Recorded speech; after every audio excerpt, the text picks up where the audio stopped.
그 여자 아직 안 갔어? 늦은 밤 집에 돌아온 나는 공황 상태로 옷을 입고 있는 남편을 발견하고는 차분하게 물었다. 내 목소리는 놀랍게도 거의 아무렇지 않게 들렸다. 그 사실이 내 눈앞에 펼쳐진 광경보다 나를 더 놀라게 했다. 남편 강지훈은 우리 침대 옆에 서서 셔츠를 반쯤 열어젖힌 채 한쪽 소매 단추도 채우지 못한 상태였다. 그의 피부는 상기되어 축축했다. 그리고 유진아는 우리의 하얀 이불 아래 앉아 마치 이 순간을 예행 연습이라도 한 듯 침착하게 시트를 가슴 위로 끌어올리고 있었다. 침실에서는 그녀의 향수 냄새, 오렌지 블라썸과 화이트 머스크, 그리고 그 아래에 깔린 비싸고 날카로운 향이 진동했다. 시트는 뒤엉켜 있었고 내 베개 하나는 바닥에 나뒹굴고 있었다. 5주년 기념일 선물로 내가 사준 지훈의 시계는 반쯤 남은 위스키 잔 옆 탁자 위에 엎어져 있었다. 서연아. 그의 입이 열렸다가 닫혔다. 내 말 좀 들어봐. 나는 문틀에 기대어 팔짱을 꼈다. 듣고 있어. 이건 그런 게. 그만해. 나는 손을 들어 막았다. 제발 네가 보는 그런 게 아니야 라는 말로. 우리 둘 다 모욕하지 마. 유진아는 차분하고 어두운 눈으로 나를 지켜보았다. 그녀는 26이었고 다른 여자의 침대에서 벌거벗고 있는 와중에도 세련미를 잃지 않았다. 나는 미래 캐피탈에서 지훈의 비서로 일하는 그녀를 2번 만난 적이 있었다. 처음 만났을 때 그녀는 존중심이라고는 찾아볼 수 없는 너무나 부드러운 미소로 나를 사모님이라 불렀다. 2번째 만났을 때 안내 데스크 직원은 내가 유진아를 만나러 온 줄 알았다. 마치 강지훈과 유진아가 당연한 한 쌍이고 나는 일정에 착오가 생긴 사람인 것처럼. 이제 그녀는 바닥에 떨어진 자신의 원피스를 집어들었다. 죄송합니다. 그녀가 말했다. 미안한 기색은 전혀 없었다. 마치 빌린 책을 돌려주는 사람 같은 목소리였다. 지우는 여전히 셔츠 단추를 채우려 애쓰며 내게 다가왔다. 그의 턱 밑 목덜미에는 붉은 자국이 선명했다. 서연아, 내가 실수했어. 술을 너무 많이 마셨어. 계약 성사 기념 저녁 식사 후에서 회장님이 모두를 붙잡고 있었고 진아가 나를 집에 데려다 줬는데 그리고 실수로 우리 침대에 들어온 거야. 그의 얼굴이 굳어졌다. 유진아는 원피스를 입고 지퍼를 올린 뒤 치마를 매만졌다. 저는 이만 가봐야겠어요. 그래, 가봐야지. 내가 말했다. 그녀는 핸드백을 집어들었다. 문에서 내 옆에 멈춰 섰을 때 가까이서 보니 그녀의 립스틱이 한쪽 입가에 번져 있었다. 정말 죄송해요. 그녀는 반복했다. 나는 비켜섰다. 그럼 현관문이 어떻게 작동하는지는 기억하겠네. 그녀의 하이힐 소리가 복도를 지나 대리석 현관을 가로질러 또각거렸다. 몇 초 후 아파트 문이 닫혔다. 지훈이 내 손목을 잡았다. 서연아, 제발. 그녀의 향수 냄새가 그의 피부에 배어 있었다. 나는 그를 세게 밀쳐냈고 그는 화장대에 부딪히며 비틀거렸다. 내 몸에 손대지 마. 그의 얼굴이 변했다. 후회하는 연기를 하던 얼굴에 마침내 공포가 서렸다. 나는 그를 바라보며 내 인생의 8년이 한때 애써 외면했던 수많은 단서들 속으로 무너져 내리는 것을 보았다. 작년 가을 그의 여행 가방에서 나왔던 립스틱, 내가 절대 바르지 않는 디올레드, 내 생일 저녁 식사 중 그의 휴대폰에 떴던 문자. 오늘 밤에도 올 거죠? 이사회 비상회의 때문에 우리의 제주도 여행을 취소했던 주말, 나중에 이웃이 한밤중에 우리 집에서 소음이 들렸다며 인테리어 공사를 했냐고 물었던 일, 강남 시내 호텔에서 결제된 신용카드 내역, 미래 캐피탈 로비에서 유진아가 나를 보던 그 눈빛, 호기심과 재미, 그리고 전혀 위협받지 않는다는 태도, 나는 알고 있었다. 증거가 있어서도 입 밖으로 인정할 수 있는 형태여서도 아니었다. 그저 이성이 허락하기 전에 위험을 감지하는 몸의 한 부분이 이해하고 있었을 뿐이다. 지우는 내 얼굴에서 무언가를 읽고는 더 빨리 말하기 시작했다. 단 한 번이었어. 맹세해. 믿을 수 없을 만큼 스트레스가 심했어. 랑콤 인수 건은 무너지고 있고 서 회장님은 나를 자르겠다고 협박하고 있고 그리고 너랑 나 우리 몇 달 동안 소원했잖아. 나는 한 번 비웃었다. 맞아. 우린 소원했지. 네가 집에 오기만을 기다렸는데. 그는 움찔했다. 내 이름은 박서연. 그날 밤 나는 32살이었고 서울의 한 중견 설계 사무소에서 일하는 건축 디자이너라는 직함은 실제보다 그럴듯하게 들렸다. 나는 다른 사람들이 공을 가로채는 설계도를 수정했다. 프로젝트 매니저들이 불가능한 마감 시한을 던져주고 내가 불평하지 않을 것을 알았기에 나는 야근을 밥 먹듯 했다. 세금, 보험, 퇴직연금을 공제하고 나면 내 월급은 지훈이 버는 돈의 4분의 1도 되지 않았다. 우리가 연세대학교에서 만났을 때 그는 경영학을, 나는 건축학을 공부했다. 졸업 후 우리는 겨울 내내 배관이 덜컹거리고 인도와 같은 높이의 창문이 하나뿐인 반지하 원룸에서 살았다. 여름에는 에어컨이 고장났고 더위 때문에 내가 잠 못 들면 지우는 이불 위에서 자며 접은 배달음식 메뉴판으로 나에게 부채질을 해주었다. 그는 샌드위치 하나를 나와 나눠 먹으며 자기는 배고프지 않다고 우겼다. 그는 내가 성공하면 우리 둘 다 성공하는 거야 라고 말하곤 했다. 그는 정말로 성공했다. 미래 캐피탈의 애널리스트로 입사했다. 그는 주 70시간 그리고 90시간을 일했다. 승진이 뒤따랐고 보너스가 나왔다. 강남에 아파트가 생겼고 검은색 SUV 그리고 맞춤 정장이 그 뒤를 이었다. 내 경력은 건설 경기 침체기에 정체되었다. 지우는 주택담보대출, 자동차 할부금, 재산세 등 거의 모든 주요 지출을 부담했다. 그가 더 많이 낼수록 나는 내 소유라는 느낌을 덜 받았다. 결국에는 아버지 수술비가 필요했을 때조차 우리 공동 계좌에서 돈을 쓰기 전에 물어봐야 했다. 그에게 들키기 일주일 전 나는 아버지의 심장 수술을 위해 4천만 원을 이체했다. 지우는 다음 날 아침 그 출금 내역을 봤다. 나한테 물어봤어야지. 그가 말했다. 우리 아버지잖아. 그리고 공동 예비 계좌야. 내 돈이라는 뜻이구나. 그는 나를 쏘아보았다. 그 비난이 사실이었기에 짜증이 난 얼굴이었다. 이제 우리 침실에서 그는 말했다. 오늘 밤에 그런 결정을 내릴 순 없어. 난 이미 내렸어. 지훈아, 우리 이혼해. 그의 무릎이 꺾이는 것 같았다. 그는 바로 그 침대, 같은 침대 가장자리에 앉아 마치 내가 자기를 때리기라도 한 것처럼 나를 쳐다보았다. 그의 목소리에 담긴 것은 슬픔이 아니었다. 불신이었다. 지우는 나의 인내에 익숙해져 있었다. 그는 침묵을 동의로, 망설임을 굴복으로 여겼다. 그는 다시 일어서서 방을 빠르게 가로질렀다.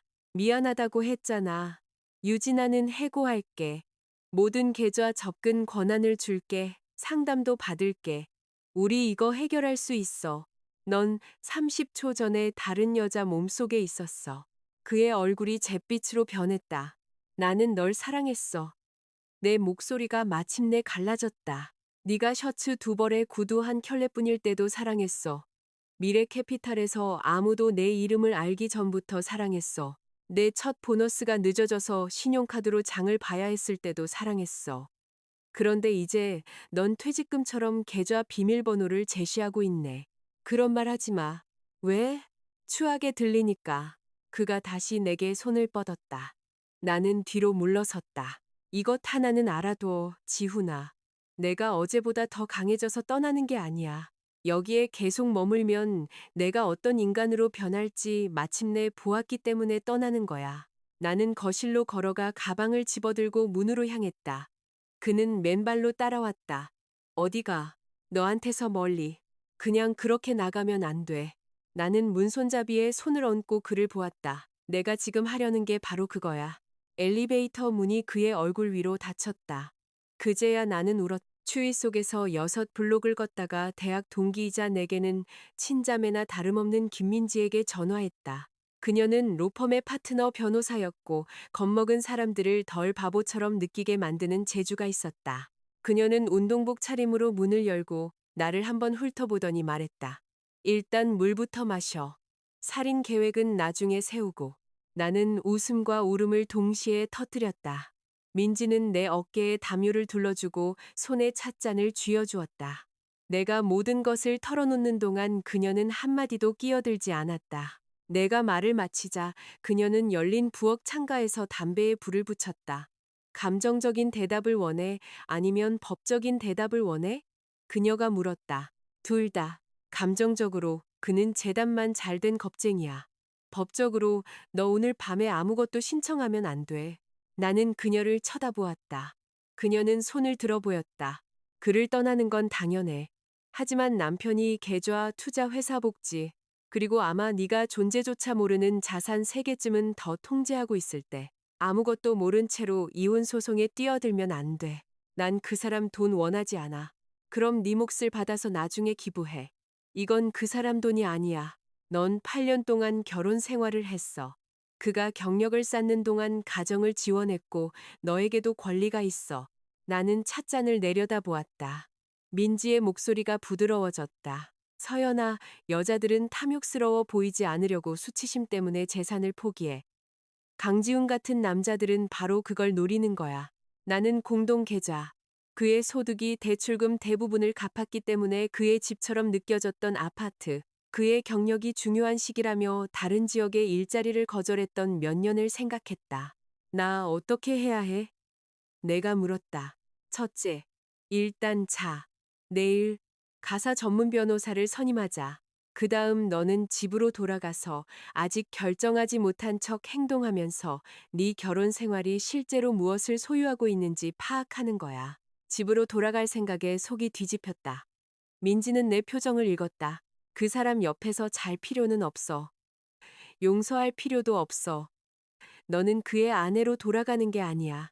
동업자가 거짓말을 해온 사업 파트너십을 정리하는 여자로 돌아가는 거지. 새벽 2시 지훈이 전화를 걸기 시작했다. 나는 휴대폰을 무음으로 설정했다. 새벽 4시까지 그는 37개의 메시지를 보냈다. 미안해. 제발 집에 돌아와. 유진아는 갔어. 차단했어. 어디 있는지 말해줘. 서연아, 대답 좀 해. 사랑해. 마지막 메시지는 새벽 5시 12분에 도착했다. 너를 잃을 수 없어. 나는 그것을 읽었지만 아무런 위안도 느끼지 못했다. 동이 틀 무렵 나는 민지의 노트북에서 빈 문서를 열고 목록을 입력했다. 주택담보대출, 퇴직연금 계좌, 미래캐피탈 주식, 보너스, 공동예금, 증권계좌, 생명보험, 세금 신고서, 사업지분, 부채, 그리고 마지막으로 한 가지 항목을 더 추가했다. 진실, 제2장, 후회 연기. 나는 다음 날 아침 아파트로 돌아갔다. 지우는 어제 입었던 옷 그대로 소파에 앉아 있었다. 몇 년 전에 끊었던 담배를 다시 피웠는지 커피 테이블 위재떨이는 가득 차 있었다. 문이 열리자 그는 너무 빨리 일어서다가 테이블에 무릎을 부딪혔다. 서연아, 나는 가방을 내려놓았다. 그는 끔찍해 보였다. 눈은 충혈되었고 턱에는 거뭇한 수염 자국이 있었다. 예전 같았으면 그런 그의 모습을 보고 마음이 약해져 다가갔을 것이다. 커피를 타주고 진통제를 찾아주고 이마를 만져주었을 것이다. 하지만 이제 나는 침대 시트가 바뀌었다는 사실만을 알아차렸다. 다시는 안 돌아올 줄 알았어. 그가 말했다. 생각 좀 하러 왔어. 그의 얼굴에 희망이 스쳐 지나갔다. 그 희망에 숨을 불어넣어야 한다는 사실이 싫었다. 용서한다는 말은 아니야. 오늘 이혼 서류를 내지 않겠다는 말이야. 그는 너무 빨리 고개를 끄덕였다. 그것만으로도 충분해. 시간은 얼마든지 가져. 그 후 2주 동안 지훈은 이사회 발표에 임하는 것과 같은 절제력으로 참회 연기를 했다. 그는 저녁 7시 전에 귀가했다. 요리를 했고 꽃을 사왔다. 8년 동안 내가 어떤 꽃을 좋아하는지 한 번도 기억한 적 없었으면서 그는 내 앞에서 유진아를 휴대폰에서 삭제했고 나에게 잠금 해제 비밀번호를 알려주었다. 가장 의미심장한 것은 그가 자신의 급여 카드를 내게 건네며 말했다. 당신이 다시 가계부를 관리해야 해. 내가 당신을 의존적으로 만들었어. 미안해. 나는 카드를 받았다. 그날 밤 그가 샤워하는 동안 나는 로그인했다. 보통 예금 계좌에는 1억 8,400만 원이 있었다. 그의 연동된 투자 계좌에는 주식과 펀드로 6억 2천만 원이 더 있었다. 그의 400일 K 퇴직연금은 5억 원이 넘었다. 회사 주식, 이연 보너스, 그리고 내가 들어본 적 없는 사모 투자 파트너십도 있었다. 나는 모든 것을 사진으로 찍어 민지가 만들어준 암호화된 폴더에 업로드했다. 그리고 우리의 세금 신고서를 열었다. 3년 전 할러웨이 디자인 전략 유한 회사에 지급된 컨설팅 비용 공제 항목이 나타났다. 나는 그런 회사를 설립한 적이 없었다. 그 이름은 내 결혼 전성을 사용했다. 주소는 분당의 한 우편 사서함이었다. 방이 기우는 듯한 느낌이 들었다. 계속 읽었다. 그 유한 회사는 한 해에 9,600만 원, 다음 해에 2억 1천만 원, 그리고 그 다음 해에 1억 6,800만 원을 받았다. 지급처는 미래캐피탈의 부동산 포트폴리오와 관련된 법인들이었다. 지훈이 샤워를 마치고 나왔을 때 나는 모든 창을 닫아놓은 상태였다. 그는 수건으로 머리를 말렸다. 괜찮아? 응. 안색이 안 좋아. 피곤한 하루였어. 그는 방을 가로질러와 내 머리 위에 키스했다. 그의 다정함은 거의 설득력이 있을 뻔했다. 직장에서의 내 삶도 조용히 무너지고 있었다. 내 프로젝트 매니저인 최 부장은 내 책상에 수정 사항이 담긴 서류 뭉치를 떨어뜨리며 말했다. 클라이언트가 내일 오전 9시까지 해달랍니다. 이건 최소 20시간은 걸리는 작업입니다. 그럼 우선순위를 잘 정해서 해요. 이번 주에 벌써 2번이나 자정까지 야근했습니다. 최 부장은 어깨를 으쓱했다. 누구나 개인적인 문제는 다 있죠. 나는 개방형 사무실을 둘러보았다. 젊은 직원들은 모니터만 쳐다볼 뿐 아무도 나와 눈을 마주치지 않았다. 내 포트폴리오는 직급이 시사하는 것보다 훨씬 탄탄했다. 나는 업계상을 받은 한강변 복합 쇼핑몰의 동선 콘셉트를 설계했지만 발표는 최 부장이 했다. 나는 병원 증축공사의 접근성 문제를 해결했지만 공은 대표가 차지했다. 몇 년 동안 나는 자신감은 결국 드러나게 될 것이라고 스스로에게 말했다. 하지만 그렇지 않았다. 그날 저녁, 민지는 나를 홍수연 변호사에게 소개해 주었다. 은발머리의 조용한 목소리를 가진 그녀는 사람들이 침묵을 견디지 못하고 의도했던 것보다 더 많은 진실을 털어놓게 만드는 불안한 습관을 가지고 있었다. 홍 변호사는 재무 관련 스크린샷들을 검토했다. 한국 법원은 혼인 기간 중 발생한 대부분의 소득과 투자 수익을 부부 공동 재산으로 간주할 겁니다. 혼전 아파트 지분은 특유 재산일 수 있지만 대출금 감소분과 가치 상승분은 공동 재산의 요소가 있을 수 있습니다. 추적해봐야 합니다. 나는 유한 회사를 가리켰다. 이건 제 것이 아닙니다. 홍 변호사의 표정이 날카로워졌다. 이 회사 이름으로 무언가에 서명한 적이 있습니까? 아니요. 본인 신용 보고서는 확인해 볼 수 있습니까? 몇 년 동안 확인 안 해봤어요. 그녀는 노트북을 내 쪽으로 돌려 내가 신용 보고서를 떼는 것을 도와주었다. 거기에 있었다. 사업자 신용 한도, 법인 카드, 그리고 할로웨이 디자인 전략에 첨부된 개인 보증 대출. 대출 잔액은 4억 1,200만 원이었다. 그 옆에는 내 이름이 적혀 있었다. 숨을 쉴 수가 없었다. 홍 변호사는 노트북을 반쯤 닫았다. 서연 씨, 저를 보세요. 나는 그녀를 보았다. 이건 더 이상 단순한 이혼 소송이 아닙니다. 명예 도용, 서명 위조, 그리고 금융 범죄에 연루되었을 수 있습니다. 아직 남편과 대면하지 마세요. 나는 내 목소리로 제가 감옥에 갈 수도 있나요? 라고 묻는 것을 들었다. 증거가 당신이 가담하지 않았음을 보여준다면 괜찮습니다. 하지만 당신에게는 변호인단과 신용 동결, 그리고 이 사실을 언제 발견했는지에 대한 기록이 필요합니다. 민지가 나지막이 욕설을 내뱉었다. 홍 변호사는 계속했다. 법약 회계사를 선임할 겁니다. 공동계좌에서 일반적인 생활비를 제외하고는 돈을 옮기지 마세요. 아무것도 파기하거나 변경하지 마세요. 합법적으로 접근할 수 있는 것은 보존하고 아마추어 탐정 노릇은 이제 그만두세요. 나는 지훈의 노트북, 휴대폰, 계좌들을 생각했다. 그러기엔 너무 늦었네. 민지가 중얼거렸다. 홍 변호사는 그녀를 쏘아보았다. 그럼 이제부터는 즉흥적인 행동은 금물입니다. 다음 날, 나는 세 곳의 신용정보기관에 모두 신용 동결을 신청하고 명의 도용 신고를 했다. 사무실 화장실 칸막이 안 변기 뚜껑 위에 앉아서 처리했다. 밖에서는 동료가 거울을 보며 립스틱을 바르고 있었다. 그날 오후 이철수라는 남자가 내게 전화했다. 태양 도시개발의 상무이사입니다. 박서연 씨의 포트폴리오를 검토했고 대규모 리조트 재개발 프로젝트의 시니어 디자이너 직책에 대해 논의하고 싶습니다.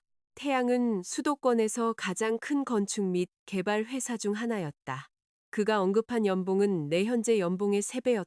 10초 동안 나는 오래된 갈망, 선택받고 인정받고 존재를 믿지 않게 된 내 모습으로 승진하고 싶은 욕망을 느꼈다. 그러다 홍 변호사의 경고가 떠올랐. 누가 저를 추천했나요? 내가 물었다. 잠시 침묵이 흘렀다. 저희 자본 파트너 중 한 곳입니다. 어디죠? 그건 면접 때 논의하시죠. 면접은 태양의 본사가 아닌 임대 사무실에서 이루어졌다. 이철수는 잘 재단된 양복을 입고 권위를 흉내내는 사람 특유의 과장된 자신감으로 말했다. 그는 내 이름이 공개적으로 실린 적 없는 프로젝트들을 칭찬했다. 추천서도 요구하지 않고 연봉 1억 7,500만 원과 계약 보너스를 제시했다. 그의 책상 위 폴더에는 미래 캐피탈의 로고가 박혀 있었다. 나는 미소 지으며 시간이 필요하다고 말했다. 밖으로 나와 민지에게 전화했다. 가짜야? 그녀가 물었다. 아니면 믿기거나 당장 떠나. 나는 그렇게 했다. 그날 저녁 지훈은 유난히 기분이 좋아 보였다. 그는 파스타를 만들고 와인 한 병을 땄다. 오늘 하루 어땠어? 그가 물었다. 흥미로웠어. 무슨 일 있었어? 나는 그의 얼굴을 살폈다. 헤드헌터한테 전화 왔어. 그의 포크가 입으로 가던 길에 멈췄다. 어디서? 태양. 놀람이 아닌 안도의 빛이 그의 눈을 스쳐 지나갔다. 그 제안 받아들여. 넌 더 큰일을 할 자격이 있어. 그 문장에서 덫이 보였다. 그는 이미 알고 있었다. 나는 미소 지었다. 아마 그럴지도. 사흘 후 나는 그를 미행했다. 그런 내 자신이 싫었지만 확인이 필요했다. 지훈은 정호의 유진아와 함께 미래 캐피탈을 나섰다. 그들은 나란히 걸어 검은색 세단에 올라탔고 성수동의 한 저층 아파트 건물로 향했다. 나는 길 건너편에서 입구를 촬영했다. 1시간 후 그들은 40대 후반의 미래 캐피탈 파트너인 서 회장과 함께 나타났다. 서 회장은 지훈과 악수하고 유진아의 뺨에 키스한 뒤 지훈에게 두툼한 봉투를 건넸다. 그날 밤 나는 우리의 공용 데스크톱에서 지훈의 인터넷 사용 기록을 확인했다. 대부분 지워져 있었다. 보조 프로필에 탭 하나가 열려 있었는데 타이드 글래스웍스 드림이라는 이름의 비공개 그룹 채팅방이었다. 참여자는 지훈, 유진아, 그리고 서 회장이었다. 초기 메시지들은 리조트 인수권에 관한 것이었다. 나중 메시지들은 나를 언급했다. 유진아, 그 여자 얼마나 더 진정시킬 수 있어. 강지훈, 모든 걸 감시하고 있어. 서 회장, 그럼 더 서둘러. 계약 마무리되기 전에 컨설팅 법인을 확실히 분리시켜 놔야 해. 유진아, 그 여자가 계좌들을 연결시키진 못할 거야. 서 회장, 만약 그러면 플랜 B를 쓰는 거야. 강지훈, 내 아내는 내가 알아서 한다고 했잖아. 손가락이 차가워졌다. 그때 유진아의 메시지가 나타났다. 네가 그 여자를 감당 못하면 내가 할게. 나는 스크린샷이 아닌 휴대폰으로 사진을 찍었다. 홍 변호사가 지시한 대로 날짜와 기기 정보를 보존하기 위해서였다. 몸을 돌리자 문간에서 지훈의 목소리가 들려왔다. 뭐 하고 있어? 제3장 플랜 B. 나는 브라우저를 닫고 그와 마주했다. 지훈은 코트도 벗지 않은 채 문간에 서 있었다. 그의 표정은 통제되어 있었지만 한 손은 문틀을 하얗게 질릴 정도로 꽉 쥐고 있었다. 내 이력서 좀 인쇄하려고 했어. 내 프로필로. 공용 프린터가 연결이 안 돼서. 내가 말했다. 그는 모니터를 쳐다보았다. 내가 무엇을 봤을지 계산하는 그의 모습이 거의 눈에 보일 정도였다. 그러더니 그가 미소 지었다. 태양 면접은 잘 봤어? 좀 이상했어. 어떻게? 추천서 확인도 없이 시니어 직책을 제안하더라. 그건 네 실력이 그 자체로 증명된다는 뜻이지. 거짓말이 너무나 부드럽게 나왔다. 나는 일어섰다. 그럴지도. 그는 방을 가로질러와 내 양어깨에 두 손을 얹고 내 얼굴을 살폈다. 서연아, 내가 네 믿음을 박살낸 거 알아. 하지만 노력하고 있어. 네가 나를 좀 믿어줘야 해. 위험한 순간 분노가 터져 나올 뻔했다. 믿어달라고. 마치 내가 중심에서 벗어나 방황하는 동안 그는 충실하게 그 자리를 지켰다는 듯이. 대신 나는 그의 손목을 만지며 말했다. 피곤해. 그는 내 이마에 키스했다. 그날 밤 그가 소파에서 잠든 후 나는 홍 변호사에게 한 문장의 문자를 보냈다. 그들이 내가 조사하고 있다는 걸 알아요. 답장은 즉시 왔다. 내일 당장 그 아파트를 떠나세요. 그에게 알리지 말고요. 여권, 상비약, 업무용 노트북, 원본 서류들, 그리고 대체할 수 없는 것 외에는 아무것도 가져오지 마세요. 다음 날 아침 지훈이 헬스장에 간 사이 나는 기내용 캐리어를 쌌다.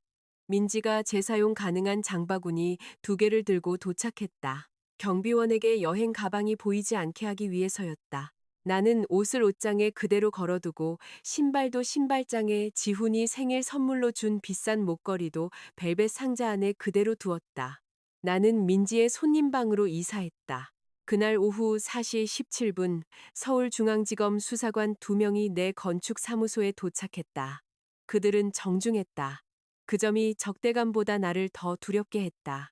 박서연 씨, 저희는 여러 부동산 투자 법인과 관련된 사기 혐의를 수사하고 있습니다. 여자 수사관이 말했다. 할로웨이 디자인 전략에 대해 몇 가지 여쭤보고 싶습니다. 최 부장은 6m 떨어진 곳에서 듣지 않는 척하고 있었다. 변호사가 있습니다.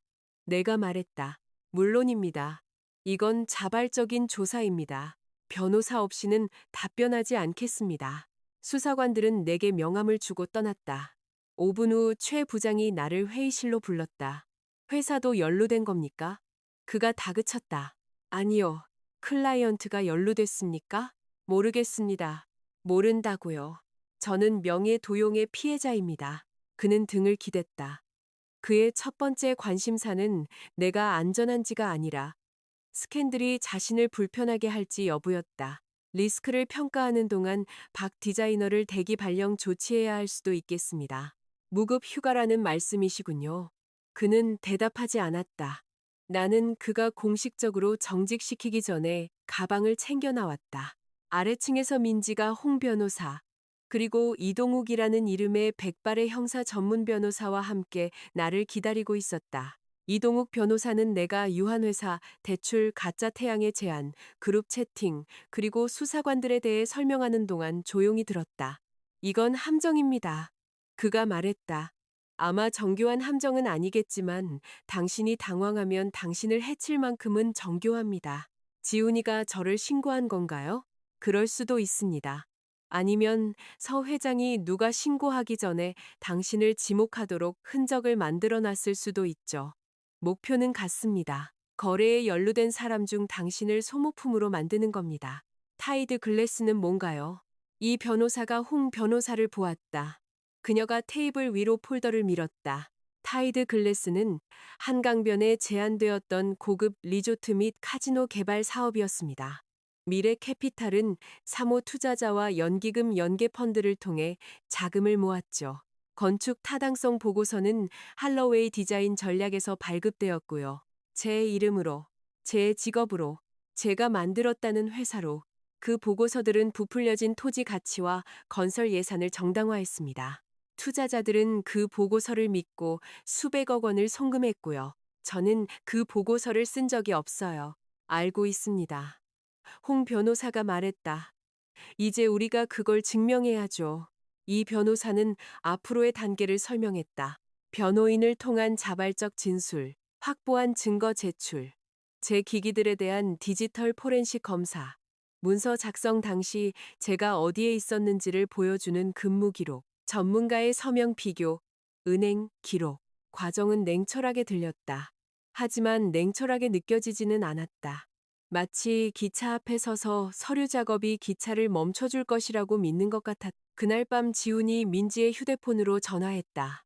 민지가 받자 그녀는 내 아내요라고 말했다. 일시적으로만. 민지가 응수했다. 서연이 좀 바꿔줘. 안 돼. 서연이한테 검찰이 오해하고 있다고 전해줘. 서 회장이 문제라고, 집에 돌아오면 내가 보호해줄 수 있다고. 민지가 나를 보고는 스피커폰을 눌렀다. 나는 전화기를 받았다. 어떻게 나를 보호할 건데, 지훈아. 침묵. 그러더니 나지막한 목소리가 들렸다. 내 이름을 위조했어. 난 안 했어. 내 결혼 전성으로 회사를 만들었잖아. 서 회장 쪽 사람들이 서류 작업을 처리했어. 일시적인 거라고 했어. 넌 알고 있었잖아. 컨설팅 구조가 있다는 건 알았어. 내 이름으로 대출을 받을 줄은 몰랐어. 보고서가 거짓이라는 건 알았어? 또다시 침묵. 나는 눈을 감았다. 서연아, 그가 말했다. 서 회장은 영향력이 커. 그와 맞서면 우리 둘 다 묻힐 거야. 넌 이미 그가 나를 묻는 걸 도왔잖아. 우리가 자유로워질 수 있을 만큼의 돈을 벌려고 했던 거야. 뭐로부터 자유? 걱정하는 거? 청구서 하나하나 세는 거? 우리가 대학 졸업하고 살았던 방식대로 사는 거? 나는 거의 웃을 뻔했다. 난 그 반지하가 부끄러웠던 적 없어. 난 부끄러웠어. 바로 그거였다. 지우는 돈이 없어 샌드위치를 나눠 먹던 남자의 모습에서 벗어나기 위해 8년을 달려왔다. 그는 돈을 종교로 만들었고 그 사제들 사이에 자신이 속해 있음을 증명하기 위해 나를 희생양으로 삼았다. 집에 돌아와. 그가 말했다. 당신이 유한회사를 승인했지만 운영 세부 사항은 몰랐다고 말할 수 있어. 서 회장이 주된 책임을 지고 당신은 협조하고 민사 합의금을 내면 끝나. 나더러 범죄를 인정하라는 거야. 범죄가 아니라 규정 준수 실패지. 네가 날 신고했어. 난 신고 안 했어. 그럼 누가 했는데? 그가 한 번 숨을 쉬었다. 모르겠어. 배경에서 여자의 목소리가 들렸다. 유진아였다. 나는 전화를 끊었다. 다음 날 오후 유진아가 암호화된 이메일 주소로 내게 연락했다. 증거를 가지고 있어요. 서 회장은 강지훈 상무님과 당신을 희생시킬 거예요. 원하시면 저 혼자 만나주세요. 이 변호사는 내가 혼자 가는 것을 금했다. 우리는 수사관들에게 알리고 민지가 근처에 앉아 있는 상태로 카페에서 만나기로 약속했다. 유진아는 화장기 없는 얼굴에 회색 스웨터와 플랫슈즈 차림으로 나타났다. 잘 재단된 하얀 원피스와 하이힐이라는 갑옷이 없으니 그녀는 더 어리고 두려워 보였다. 그녀는 우리 사이에 USB 드라이브를 놓았다. 서 회장님이 2년 전에 저를 영입했어요. 지훈 상무님 가까이에 있는 사람, 그가 신뢰할 사람, 그가 잠자리를 가질 사람을 원했죠. 그녀의 눈이 아래로 떨어졌다. 네, 그것도 당신 일의 일부였나요?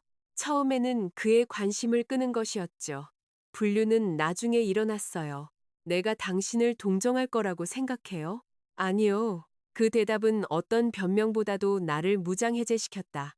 유진아는 두 손으로 커피잔을 감쌌다. 서 회장님이 승진, 보너스, 거래 배정을 통제했어요. 제 학자금 대출 일부도 갚아줬고요. 저는 정보를 모으고 있다고 스스로에게 말했어요. 그러다 권력이 좋아졌어요.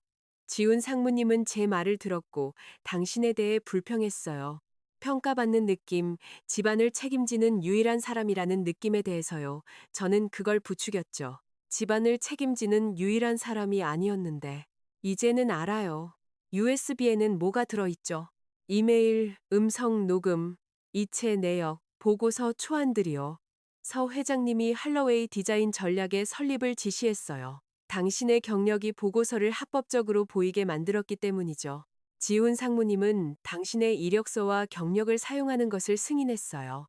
당신은 사모펀드 구조를 이해하지 못해서 절대 눈치채지 못할 거라고 했어요. 고통이 놀라울 정도로 정확하게 파고들었다. 그가 나를 똑똑하지 않다고 생각해서가 아니었다. 그가 나를 신뢰한다는 것을 알았기 때문이었다. 유진아는 계속했다. 당신이 우리를 발견했을 때 서 회장님은 지훈 상무님에게 타이드 블래스트 펀드가 마감될 때까지 당신을 집에 붙잡고 진정시키라고 했어요. 가짜 채용 제안은 당신이 소급 컨설팅 확인서가 포함된 입사 서류에 서명하게 하려는 의도였어요. 당신이 망설이자 그들은 당신 이름으로 된 기록을 이용해 익명의 사기 신고를 했어요.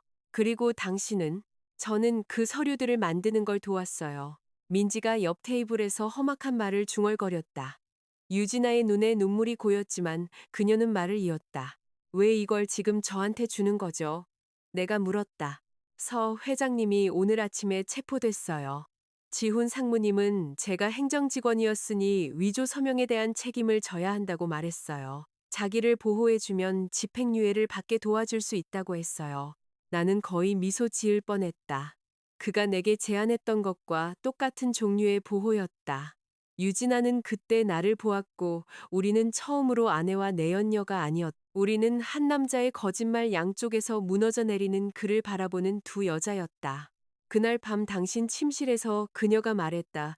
나는 당신이 집에 올 걸 알고 있었어요. 온몸에 소름이 돋았다. 뭐라고요? 지훈 상무님이 당신이 야근한다고 문자를 보냈어요. 제가 그의 휴대폰에서 당신 메시지를 봤어요. 서 회장님은 당신이 질문을 하고 다닌다고 우리에게 말했고요. 저는 당신이 우리를 잡기를 바랐어요. 당신이 떠나면 지훈 상무님이 나를 선택할 거고, 그러면 내가 안전해질 거라고 생각했거든요. 그 정직함은 끔찍했고 거의 깨끗하게 느껴졌다. 당신은 나를 보고 미소 지었죠. 네, 미안하다고 했고요. 미안하지 않았어요. 나는 등을 기댔다. 유진아가 USB를 내 쪽으로 밀었다. 지금은 미안해요. 나는 그녀를 용서하지 않았다. 증거가 유용하기 위해 용서가 필요한 것은 아니었다. 이동욱 변호사는 증거 보존 절차를 통해 USB를 검찰에 넘겼. 디지털 기록은 파일들이 진짜임을 확인시켜 주었다. 일주일 안에 검찰은 공식적으로 나를 수사 대상에서 제외하고 협조 증인으로 대우했다. 내 건축 사무소에서 전화가 와서 대기 발령해서 복귀해도 된다고 했다. 나는 거절했다. 최 부장은 놀란 듯 했다. 수사 중에 사직하겠다는 겁니까? 제가 위험에 처했는지 묻기도 전에 저를 정직시켰기 때문에 사직하는 겁니다. 우리는 회사를 보호하고 있었던 겁니다. 알아요. 그래서 떠나는 것이 그렇게 쉬웠다. 나는 한 번 아파트로 돌아갔다. 민지와 경찰의 입회하에 지훈은 없었다. 식탁 위에는 제한된 이혼 합의서가 놓여 있었다. 현금 지급 3억 원. 나는 특정 투자 자산에 대한 권리를 포기한다. 나는 공개적인 발언을 하지 않는다. 나는 할러웨이 디자인 전략이 가계 투자를 목적으로 내 인지하에 설립되었음을 인정한다. 서류로 위장한 합의서와 자백서였다. 나는 아무것도 찢지 않았다. 모든 페이지를 사진으로 찍어 홍 변호사에게 건넸다. 그리고 나는 제도용 연필, 포트폴리오, 할머니의 파란 꽃병, 그리고 우리의 첫 번째 아파트에서 쓰던 낡은 스탠드를 챙겼다. 침실문에서 나는 멈췄다. 방은 전문적으로 청소되어 있었다. 벽은 얼룩 하나 없었고 시트는 새 것이었다. 그 어떤 것도 그 방을 다시 결백하게 만들 수는 없었다. 나는 문을 닫고 걸어 나왔다. 제사장, 요리 사무실의 여자. 내 성인 인생의 첫 번째 합법적인 채용 제안은 내가 사직한 지 사흘 후에 왔다. 한재욱이라는 사람이 산누리 건축, 적응형 재사용과 공공 프로젝트로 유명한 건축 및 도시개발 회사에서 전화했다. 나는 그의 이름을 알고 있었다. 그는 시가 몇 년 동안 논쟁하다. 마침내 승인한 한강변 홍수 복원 계획을 이끌었던 토목 기술자였다. 2년 전에 박서연 씨의 포트폴리오를 봤습니다. 그가 말했다. 한강변 동선 연구였죠.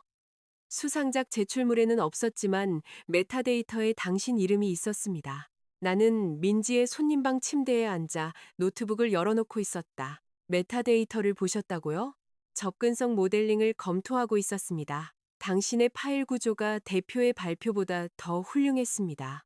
그건 너무나 건축가다운 칭찬이어서 나는 나도 모르게 웃음이 터졌다. 한재욱은 계속했다. 저희에게 시니어 디자이너 자리가 있습니다. 이건 진짜 면접입니다. 서연 씨, 저희는 어려운 질문을 하고 추천인에게 연락하고 아마 6시간짜리 설계 과제로 당신을 괴롭힐 겁니다. 분명히 해주셔서 감사합니다. 태양권은 들었습니다. 내 미소가 사라졌다. 저희는 미래 캐피탈과 관련이 없습니다. 저희 이사회 명단, 사무실 임대 계약서, 현재 프로젝트, 그리고 당신의 작업을 추천한 세 사람의 이름을 보내드릴 수 있습니다. 왜 그렇게까지 하시죠? 그런 일을 겪은 후에는 신뢰가 눈가리개가 되어서는 안 되니까요. 면접은 산누리의 실제 사무실, 강변에 개조된 인쇄 창고에서 이루어졌다. 임대된 스위트룸도 미스터리한 계약 보너스도 없었다. 나는 6명을 만났다. 그들은 내 포트폴리오에 이의를 제기했고 왜 내가 오랫동안 보조 디자이너 수준에 머물렀는지 물었고 이력서에 공식적인 권한이 거의 없는데 팀을 이끌 수 있는지 질문했다. 나는 솔직하게 대답했다.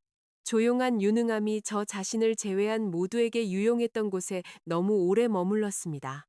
한재욱은 테이블 맨 끝에 앉아 있었다.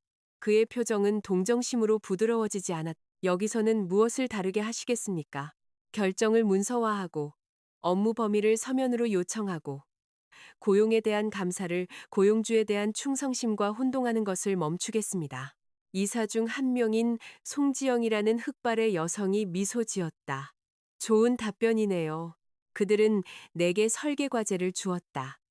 버려진 창고를 역사적인 외피를 보존하고 홍수 복원력을 향상시키면서 혼합소득주택과 커뮤니티 공간으로 개조하는 것이었다. 6시간 후 손가락은 경련이 일고 눈은 타는 듯했지만 나는 몇 년 만에 가장 살아있음을 느꼈다. 이틀 후 산누리는 내게 연봉 1억 2,800만 원, 이익 분배, 그리고 시니어 건축 디자이너라는 직함을 제안했다. 이철수가 내밀었던 가짜 1억 7,500만 원은 아니었다. 하지만 내 것이었기에 더 좋았다. 나는 수락했다. 내 첫 프로젝트는 화려하지 않았다.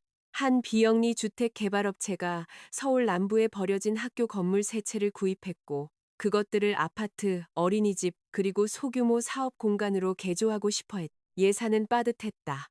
건물들은 수십 년간 미뤄진 유지 보수로 상처투성이었다. 모두가 한마디씩 했다. 첫 번째 주민회의에서 김 여사님이라는 은퇴한 교사가 우리 렌더링을 가리키며 말했다.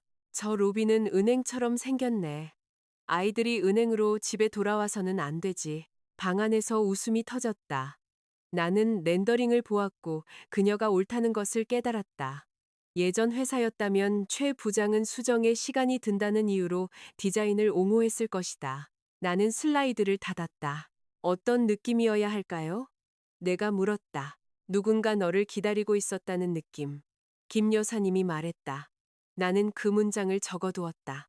다음 한 달 동안 우리는 공유 주방, 긴 테이블, 그리고 복원된 도서관 서가로 만든 독서벽을 중심으로 입구를 다시 설계했다. 한재욱은 안뜰을 콘크리트로 평평하게 만들지 않고 배수 문제를 해결하는 데 도움을 주었다. 그는 회의에서 내 말을 가로막는 법이 없었다. 한 계약업자가 기술적인 질문을 나 대신 그에게 하자 한재욱은 말했다. 박 디자이너가 시스템을 설계했습니다. 그녀에게 물어보세요. 혁명적으로 느껴져서는 안 되는 일이었다. 하지만 그랬다. 한편 내 결혼은 법적인 절차에 들어갔다. 홍 변호사는 이혼 소송, 아파트의 임시 단독 사용, 자산 동결, 그리고 법의학 회계 감정을 신청했다. 이동욱 변호사는 검찰과 협력했다. 법원은 송금 시도 증거가 드러난 후 특정 증권 및 파트너십 계좌를 동결했다. 지훈은 변호사를 통해 응답했다. 그는 내 서명 위조를 부인했고 세부 사항 없이 혼인 부정 행위를 인정했으며 내가 불법적으로 사업 정보에 접근했다고 비난했다. 그의 어머니가 모르는 번호로 전화했다. 서연아, 나다. 나는 그녀를 어머니라고 부른 적이 없었다. 8년 동안 그녀는 어머님이었지만 그 단어는 우리 사이에 자연스럽게 자리 잡은 적이 없었다. 지훈이가 끔찍한 압박을 받고 있어. 그녀가 말했다. 서 회장이 그 애를 조종한 거야. 지훈이가 저를 조종했어요. 그 애는 실수를 한 거야. 그 세 개의 남자들은 기대라는 게 있잖니. 그 기대 중 하나가 아내 이름으로 사기 대출을 받는 건가요? 그녀는 날카롭게 숨을 들이마셨다. 너 지금 즐기고 있구나. 아니요. 넌 항상 지훈이의 성공을 질투했어. 나는 민지의 부엌을 둘러보았다. 내 임시 옷들이 찬장 하나를 채우고 있었다. 사건 파일들이 테이블을 덮고 있었다. 나는 4시간밖에 못 잤다. 제가 쌓아 올리는데 일조한 삶에서 비용처럼 취급당하는 것을 질투했죠. 네가 미래 캐피탈을 세운 건 아니잖니. 아니죠. 저는 그가 안정적이고 존경할 만하며 신뢰할 수 있다는 증거로 사용했던 가정을 세웠어요. 그의 직장을 위해 이사했고 대학원을 포기했고 투자 제안서 작업에 무급으로 일했어요. 그의 동료들을 접대했고 그가 나중에 자신의 통찰력인 것처럼 발표했던 부동산 계획들을 검토했어요. 저는 미래 캐피탈을 세우지 않았어요, 어머님. 저는 미래 캐피탈이 승진시킨 강지훈이라는 버전을 세웠죠. 그녀는 침묵했다. 그러더니 말했다. 만약 그 애가 감옥에 가면 그건 네 탓이 될 거야. 아니요, 그건 범죄를 저지른 사람의 탓이 될 겁니다. 나는 전화를 끊었다. 법의학 회계사 프리아 나이르는 내가 예상했던 것보다 더 많은 것을 찾아냈다. 지훈은 부부 공동 자금을 사모 투자 수단으로 이전했다.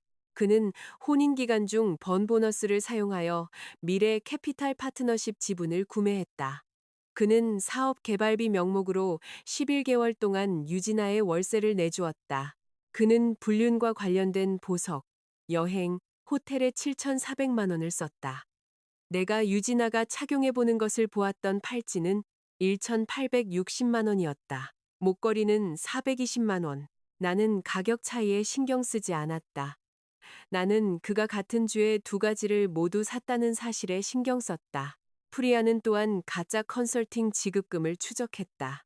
할로웨이 디자인 전략은 돈을 받았지만 대부분은 48시간 이내에서 회장이 통제하는 페이퍼 컴퍼니로 이동했다. 더 작은 부분은 지훈의 비밀 투자 의무를 지불하는 데 사용되었다. 내 신원은 단순히 위장용으로 사용된 것이 아니었다. 담보로 사용된 것이었다. 홍 변호사는 조사 결과를 볼 때 내 옆에 앉아 있었다. 우리는 부부 공동재산의 소멸에 대해 이의를 제기할 겁니다. 또한 사기를 통해 발생한 부채는 당신이 아닌 그의 책임이라고 주장할 겁니다. 법원이 제가 돈을 덜 벌었다는 사실에 신경 쓸까요? 법원은 기여도, 필요, 재정에 영향을 미치는 부정행위, 그리고 공평한 분배에 신경 씁니다. 소득 격차가 당신의 결혼 생활을 덜 중요하게 만들지는 않습니다. 그 문장은 내가 상처받았는지도 몰랐던 내 안의 한 곳에 밝혔다. 덜 중요한 결혼. 그것이 바로 내가 느꼈던 감정이었다. 산누리에서 나는 어느 날 저녁 늦게까지 남아 구조 동선 다이어그램을 수정하고 있었다. 한재욱이 아래층 식당에서 사온 국 두 그릇을 들고 나타났다. 저녁 가져왔어요. 그가 말했다. 부탁한 적 없는데요. 알아요. 나는 국그릇을 보고 그 다음 그를 보았다. 그는 즉시 이해했다. 거절해도 돼요.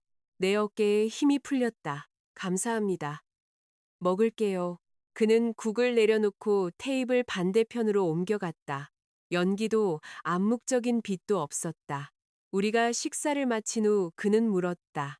조언이 필요해요? 아니면 그냥 같이 있어줄까요? 같이 있어주세요. 그래서 그는 내가 계획을 수정하는 동안 조용히 일했다. 지호는 내가 왜 늦게까지 있어야 하는지, 남자 동료가 거기에 있을 것인지, 그 프로젝트가 저녁 식사를 거를 만큼 중요한지 묻곤 했다.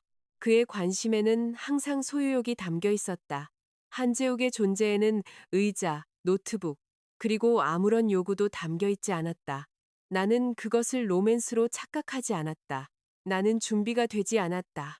하지만 나는 그 차이를 알아차렸다. 형사사건은 확대되었다. 서 회장은 공모, 사기, 증권거래법 위반 혐의로 기소되었다. 미래 캐피탈은 지훈을 대기 발령 조치했다. 유진아는 협조 계약을 맺고 사임했다. 어느 날 저녁 지훈이 산누리 밖에서 기다리고 있었다. 나는 유리로비 벽을 통해 그를 보았다. 그의 양복은 구겨져 있었다. 그는 살이 빠져 있었다. 순간 그는 반지하 아파트에서 나에게 메뉴판 부채질을 해주던 23살의 남자처럼 보였다. 그러다 그가 나를 보았고 세월이 돌아왔다. 5분만 얘기해. 그가 말했다. 한재욱 씨가 내 뒤에 있어요. 나는 돌아섰다. 전 괜찮아요. 나는 그에게 말했다. 그는 고개를 끄덕이고 안에 머물렀다. 유리창을 통해 보였지만 사생활을 존중해 줄 만큼 충분히 멀리 있었다. 지우는 그를 알아차렸다. 저 사람 누구야? 제 동료예요. 벌써 그 문장 끝까지 말하면 나갈 거야. 그의 턱이 움직였다. 사과하러 왔어. 의사소통은 변호사를 통해 해. 사건에 대해 묻는 게 아니야. 당신은 사건과 분리될 수 없어. 그는 아래를 내려다보았다. 서 회장이 모든 걸 내 탓으로 돌리고 있어. 그 중에 사실이 아닌 게 있어? 일부는. 전부는 아니고. 그럼 진실을 말해. 내가 완전히 협조하면 미래 캐피탈에서의 내 인생은 끝이야. 미래 캐피탈은 이미 끝났어. 단순 살인충인지 넌 이해 못해. 나는 더 가까이 다가갔다. 다정함 때문이 아니라 명확함 때문이었다. 누구보다 잘 이해해. 나도 그 희생양 중 하나였으니까. 그는 눈을 감았다. 사랑했어. 그가 말했다. 아마도 지금도 사랑해. 아니, 넌 내가 가능하게 만든 삶을 사랑했어. 넌 네 드라이 클리닝을 기억해주고 네 투자자들의 아내를 알고 왜 숫자가 바뀌었는지 절대 묻지 않는 사람에게 돌아오는 것을 사랑했어. 그 여자가 불편해지자 넌 그녀의 이름을 범죄에 올려놨어. 네가 기소되길 원한 적은 없어. 넌 단지 내가 겁을 먹고 서명하기를 원했을 뿐이야. 그는 부인하지 않았다. 강에서 불어온 바람이 내 코트 자락을 들어 올렸다. 지훈이 속삭였다. 유진아가 너한테 USB를 줬어. 응. 그의 얼굴이 거의 진심처럼 보이는 고통으로 굳어졌다. 그 여자가 날 이용했어. 서로 이용했지. 난 그 거래 후에 그녀와 헤어질 생각이었어. 나는 불친절하게 웃었다. 나한테는 한 번의 실수라고 했잖아. 그녀에게는 미래라고 했고, 서 회장에게는 첫 번째는 감당할 수 있다고 했지. 네가 일관되게 충성했던 유일한 대상은 항상 또 다른 기회를 받을 자격이 있는 너 자신이라는 버전뿐이었어. 그는 유리문을 보았다. 한재욱은 안쪽 테이블에 앉아 책을 읽고 있었다. 우리를 보고 있지 않았다. 저 남자랑 사귀어? 네가 상관할 바 아니야. 우리가 아직 결혼한 사이라면 상관 있어. 아니, 내가 말했다. 바로 그게 상관없는 이유야. 나는 안으로 들어갔다. 지우는 건물 조명이 야간 모드로 바뀔 때까지 길가에 서 있었다. 제5장. 합의는 사과가 아니다. 이혼 조정은 창문 없는 회의실에서 열렸다. 베이지색 벽을 희망적으로 보이게 하려는 듯 요트 그림이 걸려 있었다. 지우는 변호사와 함께 내 맞은편에 앉았다. 그는 네이비색 정장을 입었고 결혼 반지는 끼지 않았다. 나는 몇 주 전에 반지를 빼서 홍 변호사의 증거 봉투에 넣었다. 혼인 중에 구매했기 때문에 기술적으로 자산 목록의 일부였기 때문이다. 조정위원인 은퇴한 판사 헬렌 월시는 숫자들을 검토했다. 부부 공동 재산에는 아파트 지분, 투자 계좌, 퇴직연금, 증가분, 이연 보상금, 차량, 그리고 지훈의 미래 캐피탈 파트너십 지분이 포함되었다. 또한 사기성 유한회사와 관련된 부채도 포함되었지만 우리는 그것들이 전적으로 그의 책임이라고 주장했다. 지훈의 첫 공식 제안은 내게 아파트 현금 3억 5천만 원, 그리고 퇴직연금 일부를 주는 대신 광범위한 권리 포기, 비밀 유지, 그리고 내가 컨설팅 회사에 대해 알고 있었다는 인정을 요구했다. 홍 변호사는 서류를 뒤로 밀었다. 안 됩니다. 지훈의 변호사가 안경을 고쳤었다. 박서연 씨는 유동 부부 재산의 60% 이상을 받게 됩니다. 그리고 형사적으로 자신을 위험에 빠뜨릴 수 있는 허위 진술서에 서명하게 되겠죠. 홍 변호사가 말했다. 문구에는 그녀가 일반적인 인지를 하고 있었다고 되어 있습니다. 그녀는 전혀 몰랐습니다. 지훈이 나를 보았다. 서연아, 검찰도 네가 관련 없다는 거 알아. 그럼 왜 그 조항이 필요한데? 민사 투자자들이 그 법인과 관련된 누구에게든 소송을 걸 수 있으니까. 나를 말하는 거구나. 널 보호하려는 거야. 나는 등을 기댔다. 네가 날 보호한다고 말할 때마다 그 밑에는 항상 널 보호하는 문서가 있더라. 그의 변호사가 휴식을 요청했다. 복도에서 홍 변호사가 통화하는 동안 지훈이 다가왔다. 넌 민지랑 이 변호사들이 이걸 전쟁으로 만들게 내버려 두고 있어. 민지는 유진아랑 자지 않았어. 알아. 홍 변호사는 내 서명을 위조하지 않았고. 알아? 그럼 내 분노가 남에게서 나온 척하지 마. 그는 손으로 얼굴을 쓸어내렸다. 뭘 원해? 서면으로 된 진실, 완전한 자산 공개, 사기성 부채에 대한 책임, 소멸된 부부 공동 자금의 상환, 혼인 기간 동안 축적된 모든 것의 내목, 그리고 내 인생에 대해 솔직하게 말하는 것을 막는 조항은 없어야 해. 날 파괴하고 싶구나. 내 편안함을 위해 내가 파괴되는 것을 멈추고 싶을 뿐이야.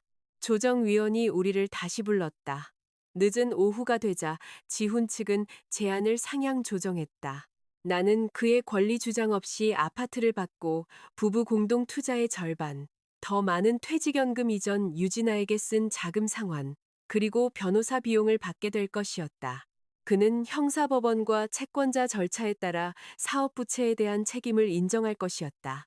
비밀 유지 조항은 내 개인적인 이야기가 아닌 보호된 금융기록의 비공개로 좁혀졌다. 하지만 여전히 한 가지 문제가 남아 있었다. 한강변의 별장이었다.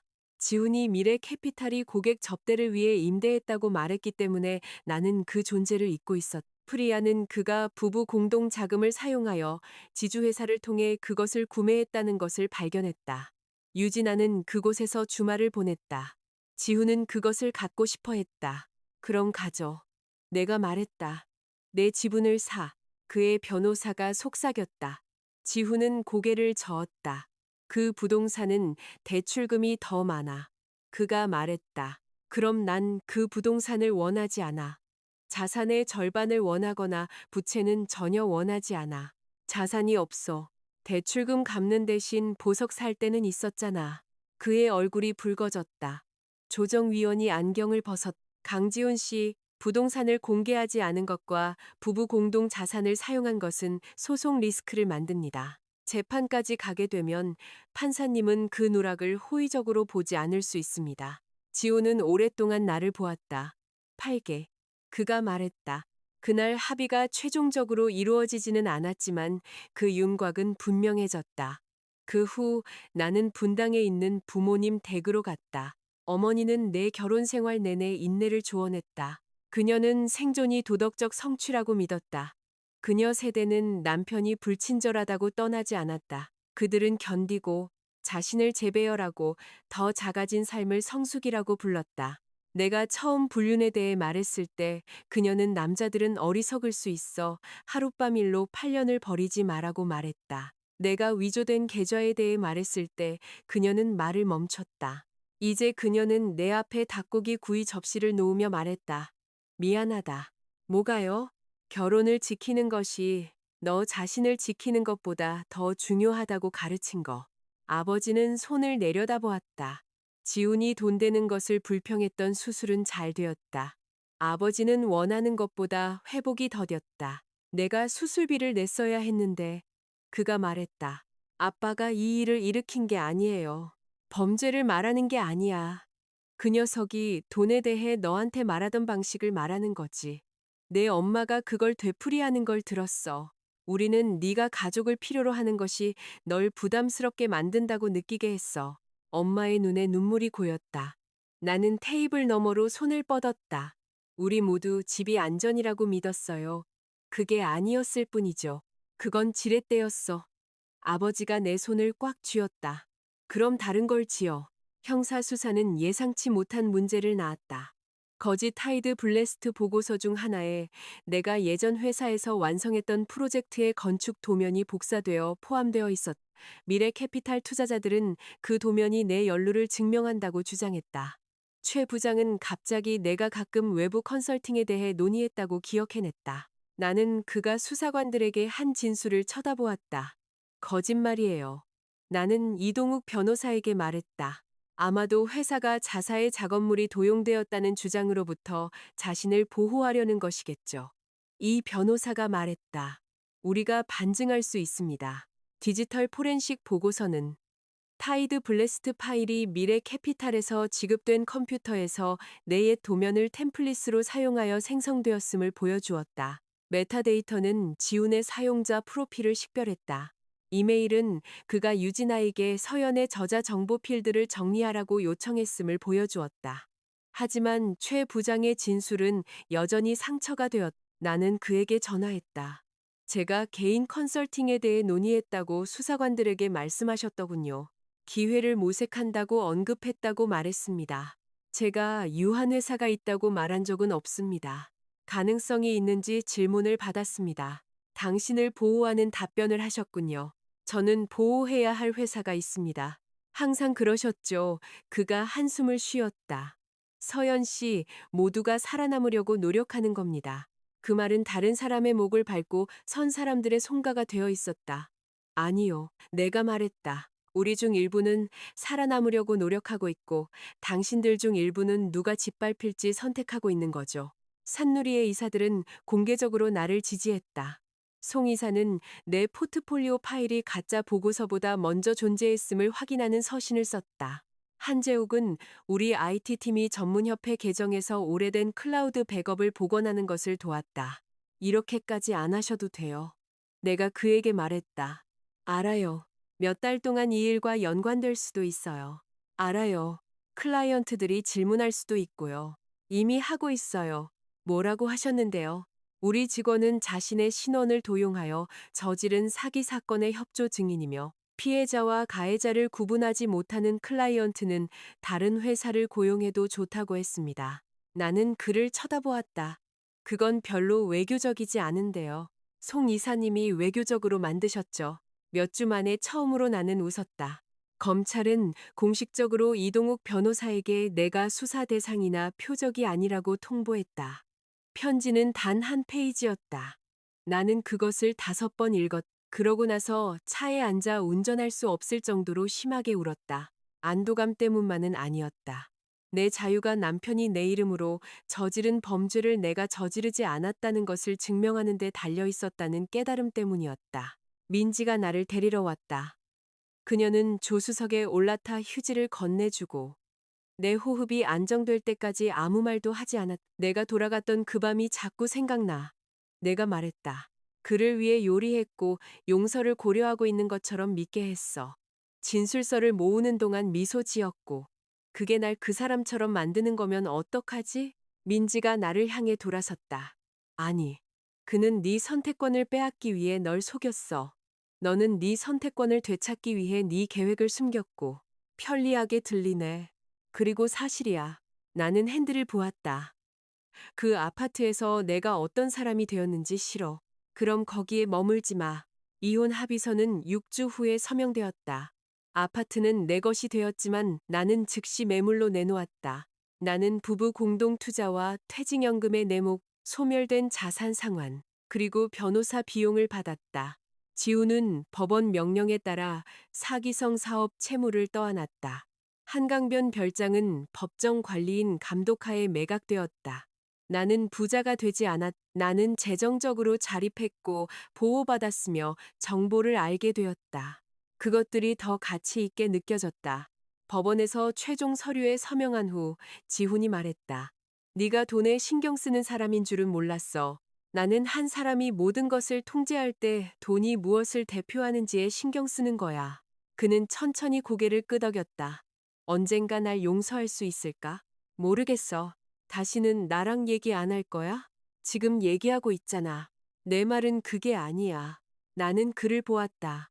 그는 미래 캐피탈이라는 배경이 없으니 더 작아 보였다. 가난하지도 힘이 없지도 않았지만 한때 그의 중요성을 비춰주던 기관들로부터 벗겨진 모습이었다. 내 사건에서 진실을 말하길 바라. 내가 말했다. 나를 위해서가 아니라 너 자신을 위해서. 그는 침을 삼켰다. 유진아는 날 사랑했대. 그럴지도. 그녀는 날 녹음하기도 했지만 너도 날 사랑했잖아. 그의 눈이 감겼다. 그것이 그가 반박할 수 없는 잔인함이었다. 사랑은 배신을 막지 못했다. 때로는 그저 배신을 더 효율적으로 만들 뿐이었다. 나는 폴더 하나와 반지 하나 없이 법원을 나섰다. 서기는 내 결혼 전성을 회복할 것인지 물었다. 질문은 간단해야 했다. 할러웨이는 내 전문 기록에 남아 있었지만 머서는 세금 신고서, 보험증, 초대장, 그리고 결혼이 행정적인 것이 된 모든 곳에 살아 있었다. 네, 내가 말했다. 지훈이 나를 보았다. 8년 동안 미래 캐피탈 사람들은 다른 것을 알기 전에 나를 강지훈 씨 사모님이라고 불렀다. 계약업자들은 내 접근 권한이 그를 통해 나왔다고 생각했다. 은행들은 내가 더 가까이 앉아 있어도 그에게 먼저 말했다. 가짜 회사는 서 회장이 내 결혼 전성이 내 주의를 덜 끌 것이라고 믿었기 때문에 할러웨이를 사용했다. 그는 틀렸다. 판사는 회복을 승인했다. 법정 밖에서 홍 변호사는 내게 체크리스트를 건넸다. 운전면허증, 여권, 급여, 보험, 유권자 등록, 전문 자격증, 서류 작업이 너무 많네요. 내가 말했다. 정체성은 관료적인 겁니다. 그녀가 대답했다. 그날 저녁 나는 새 아파트 신청서에 서명했다. 박서연. 나는 그것을 쓴 후 잠시 멈춰 글자의 모양을 느꼈다. 그 이름은 내가 지훈을 만나기 전의 여자가 아니었다. 나는 그녀에게 돌아갈 수 없었고 더 이상 원하지도 않았다.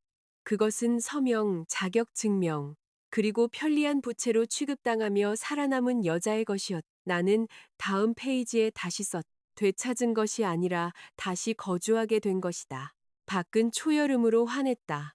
사람들은 커피와 휴대폰을 들고 서둘러 지나갔다. 3층에서 내 결혼이 끝났다는 것을 아무도 몰랐다. 나는 다시 태어난 기분일 거라고 기대했다. 대신 피곤했다. 자유는 내가 배운 바로는 항상 문이 열리는 것처럼 도착하지 않았다. 때로는 알람이 멈춘 후의 방처럼 조용하고 낯설고 당신이 다음에 어떤 소리를 낼지 결정하기를 기다리며 도착했다. 제6장. 그 집이 같이 있었던 것. 아파트는 11일 만에 팔렸다. 구매자는 부산에서 이전해온 외과 의사였다. 그녀는 한강 전망, 빌트인 책장, 그리고 내가 8년 전 트레이싱 페이퍼에 스케치했던 주방 아일랜드를 마음에 들어 했다. 이곳은 매우 평온한 느낌이 드네요. 그녀가 말했다. 나는 평온함은 연출될 수 있다고 말할 뻔했다. 대신 나는 겨울의 아침 햇살이 가장 좋아요라고 말했다. 잔금을 치른 후 주택담보대출과 수수료를 지불하고 남은 내 몫의 수익금이 지훈이 접근할 수 없는 계좌로 입금되었다. 나는 마포구의 벽돌벽 고르지 않은 바닥 그리고 부엌 창문 밖에 비상계단이 있는 투룸 아파트를 임대했다. 아파트보다 작았다. 식기세척기는 비행기 이륙 같은 소음을 냈다. 두 번째 침실은 작업실이 되었다. 민지는 이삿날 맥주와 라벨 메이커를 들고 도착했다. 넌 건축책 7상자랑 포크 3개를 소유하고 있구나. 그녀가 말했다. 우선순위는 확실해. 똑같은 회색 스웨터도 5벌이나 있고 다 다른 회색이야. 한재욱은 제도용 테이블을 2층까지 옮기는 것을 도왔다. 나는 그에게 부탁하지 않았다. 내가 혼자 할 계획이라는 것을 들은 송 이사가 사무실에서 이사팀을 꾸려주었다. 해질녘 우리는 상자들 사이 바닥에 앉았다. 민지가 캔을 들어 올렸다. 서연이의 첫 집을 위하여. 월세야. 지난 8년간 네 몸도 그랬던 것 같은데 우리는 업그레이드를 축하하는 거야. 나는 마시던 음료에 사례가 들렸다. 한재욱이 그녀를 보았다. 항상 그렇게 말해요? 응, 서연이가 왜 나를 곁에 두는지 이제 알겠네. 정답. 아파트는 천천히 내 것이 되어갔다. 지훈이 무채색을 선호했기 때문에 나는 파란색 커튼을 골랐다. 중고 가게에서 어울리지 않는 접시들을 샀다. 최 부장이 묻어버렸던 초기 한강변 콘셉트를 포함한 내 그림들을 걸었다. 가장 중요한 것은 나는 모든 숫자를 익혔다는 것이다. 월세, 공과금, 보험, 퇴직연금 납입금, 법률 예비비, 세금 추정액. 나는 잘난 체하지 않고 설명해주는 재무 설계사를 만났다. 내 이름으로 비상금을 만들었다. 수혜자와 의료 관련 지시 사항을 업데이트했다. 내가 직접 통제권을 쥐자 그것은 더 이상 무기가 아니었다. 직장에서 학교 개조 프로젝트는 진전이 있었다. 김 여사님은 한 가지 조건으로 수정된 로비를 승인했다. 창가에 화분을 둬요. 그 가짜 사무실 화분 말고 살아있는 걸로. 네, 여사님. 한 달 후 그 프로젝트는 시 보조금을 따냈다. 송 이사는 나를 다음 단계의 설계 책임자로 승진시켰다. 내 성공은 복수처럼 느껴지지 않았. 지훈이 그것을 목격할 자리에 없었기 때문이다. 그 점이 그것을 더 깨끗하게 만들었다. 형사사건은 형량협상으로 나아갔다. 서 회장이 가장 심각한 혐의에 직면했다. 지훈의 변호사들은 그가 압박 속에서 행동했고 완전한 인지가 부족했다고 주장했다. 유진아는 그중 일부를 반박하는 녹음 파일을 제공했다. 이동욱 변호사는 필요할 때만 내게 정보를 알려주었다. 협조하면 감형받을 수 있습니다. 이동욱 변호사가 말했다. 그럴 자격이 있을까요? 그건 법적인 질문이 아닙니다. 그게 유일하게 현실적으로 느껴지는 질문인걸요. 법은 뉘우침을 측정하기 위해 만들어지지 않았습니다. 행위, 증거, 합의, 그리고 양형 요소를 측정하죠. 나는 얼마나 자주 여성들이 자신의 몸으로 뉘우침을 측정하도록 요구받는지 생각했다. 어느 날 저녁 지훈이 홍 변호사를 통해 편지를 보냈다. 서연아, 무언가를 철회해달라고 쓰는 게 아니야. 나에게 그럴 권리가 없다는 거 알아. 네가 침실에 서 있던 순간을 계속 되새기고 있어. 나는 분류는 사업과 별개이고 사업은 우리 결혼과 별개라고 스스로에게 말했어. 그것도 또 다른 거짓말이었. 나는 내 삶을 방들로 나누었어. 그래서 전체 집을 볼 필요가 없도록 네가 옳았어. 난 네가 가능하게 만든 삶을 사랑했어. 너도 사랑했지만 나는 사랑을 허락으로 여겼어. 네가 머물 것이라고 가정할 허락. 내 신뢰를 이용할 허락. 네가 어떤 위험을 감수할 수 있을지 결정할 허락. 용서를 기대하지 않아. 이제 진실을 말하는 거야. 지훈. 나는 그것을 2번 읽고 치워두었다. 민지가 물었다. 좋은 사과였어? 정확했어. 그건 같은 게 아니잖아. 응. 답장하고 싶어? 아니. 나는 진심이었다. 내가 편지에 대해 처음 말한 사람은 한재욱이었다. 우리는 커피숍에서 빗물 처리 계획을 검토하고 있었다. 왜 그것을 언급했는지 모르겠다. 아마도 그가 내가 내 생각을 편집할 필요가 없는 사람이 되었기 때문일 것이다.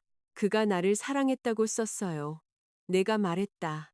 한재욱은 배수 관련 메모를 표시했다. 믿어요? 네. 그가 놀라며 쳐다보았다. 그게 더 나쁘게 만들어요. 나는 계속했다.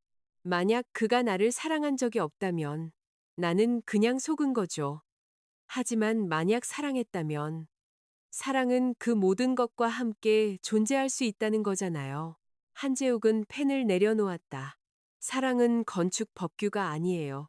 구조적 완전성을 보장하지 않죠. 그건 지독하게 엔지니어다운 답변이네요. 그리고 사실이기도 하고요. 나는 미소 지었다. 그가 기다렸다가 말했다. 사랑은 진짜일 수 있지만 여전히 불충분할 수 있어요. 후회도 마찬가지고요. 나는 창밖을 보았다. 비가 가로등을 흐릿하게 만들었다. 무엇이 충분할까요? 무엇에 대해서요? 누군가를 다시 신뢰하는데. 한재욱은 진지하게 그 질문을 고려했다. 반복된 증거요. 지루한 증거. 누군가 불편할 때도 말한 대로 행동하는 것. 누군가 처벌 없이 아니오를 받아들이는 것. 누군가 당신이 값싼 거짓말을 발견하기 전에 비싼 진실을 말해주는 것. 그 대답이 내 안에 밝혔다. 화학작용도 희생도 약속도 아니었다. 지루한 증거. 우리의 관계는 만약 그렇게 부를 수 있다면 조금씩 변했다. 그가 저녁 식사를 제안했다. 이혼 조정 청문회로 지쳤기 때문에 나는 거절했. 그는 다음에라고 말했고 온기를 거두지 않았다. 2주 후 내가 그에게 제안했다. 우리는 종이 메뉴판과 훌륭한 만두가 있는 동네 식당에서 식사했다. 그는 첫 결혼에 대해 이야기했다. 그와 그의 아내는 서로 다른 도시에서 살고 싶어 한다는 것을 깨달은 후 이혼했다. 배신도 악당도 없었다. 그저 슬픔과 성숙한 결정만 있었을 뿐이다. 아직도 친구로 지내요? 내가 물었다. 친하게 지내죠. 경계가 도움이 되네요. 허구처럼 들리네요. 몇 년 걸렸어요. 그는 나를 집까지 바래다 주었고 현관 계단에서 멈췄다. 키스해도 될까요? 그 질문에 목이 메었다. 지우는 몇 년 동안 나를 만지기 전에 물어본 적이 없었다.